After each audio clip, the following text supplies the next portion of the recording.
Begin our story in the heart of the desert, where the children of Israel are camped. Meet Korah, a Levite leader brimming with ambition. Despite being tasked with esteemed responsibilities, shadows of discontent cloud his heart.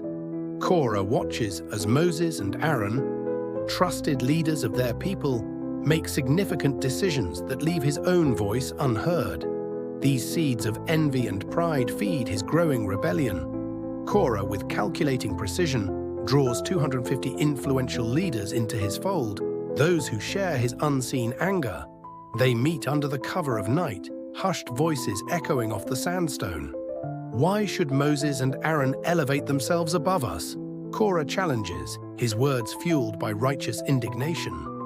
The whispers of discontent soon grow louder, turning into an open confrontation.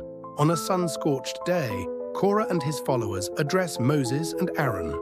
Lines are drawn in the sand as accusations of self-exaltation fill the air. Their rebellion is not just against men, but against the divine order itself. Moses, sensing the gravity of the moment, proposes a divine test, an ultimate showdown of faith and divine approval. Will Korah's rebellion bring about change, or will it spell his ultimate downfall? In a time of great tribulation, Moses faced his greatest challenge yet in the desert with the Israelites. Moses: "Today we stand at the brink. Prepare your censers with fire and incense." Korah: "Do you tremble, Moses? Does your faith waver before the Lord?" Moses: "Faith such as mine does not waver." Today the truth will shine brighter than any flame. This rebellion isn't just a challenge to Moses, but to the divine will itself. In the eyes of many, the leaders have lost their way, and it is time for new paths to be forged. In the silence, the collective breath of the crowd hangs suspended as the incense smoke dances in the wind, an omen of what's to come. God's judgment is not one for the faint-hearted. As the first signs unfold, the earth quakes with the weight of divine wrath. The people whisper, "What has come upon us?" Moses, in prayer, says, "Let it be known today whom the Lord chooses." The earth suddenly splits open with a mighty roar, consuming the rebels. As the dust settles upon the aftermath, the question lingers: what becomes of those who stand against the divine? Korah, boldly defying Moses, leads his followers into what will be a legendary moment of reckoning, a shocking challenge against divine authority.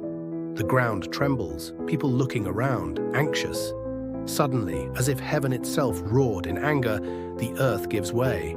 The earth splits open. Chaos ensues. Followers of Korah gasp in horror, disappearing into an abyss. But that's not all. Fire storms down from the heavens, consuming 250 men offering incense.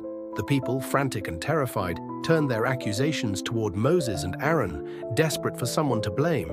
Is this divine wrath or the consequence of rebellion?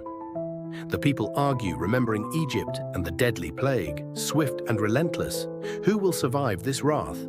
Will unity ever grace the Israelites again? The air is heavy with grief. Moses stands firm, interceding with unyielding faith. Before him, the remnants of chaos, a village shaken by a plague that claimed 14,700 lives. Moses, whispering, says, "Lord, heal your people, restore your order." And so, by divine mercy, the storm passes. The ground dries, leaving silence in its wake, yet questions linger. That night, amid shadows, God speaks through miracles, using Aaron's staff. Picture this: a dead piece of wood now blooms life. Almond buds and fragrant flowers burst forth, testimony to chosen leadership. Faces light up, the undeniable proof of divine authority. The people, humbled, draw together under the sacred order ordained. Kids play, elders nod with approval. Though the Israelites carry the scars, but hope and peace are rekindled in their hearts. Thus marked the renewal of faith. God's power is reaffirmed, leadership confirmed, and the people's spirit restored. Join us next time to explore another biblical tale. Until then, keep spreading love and kindness. God bless you.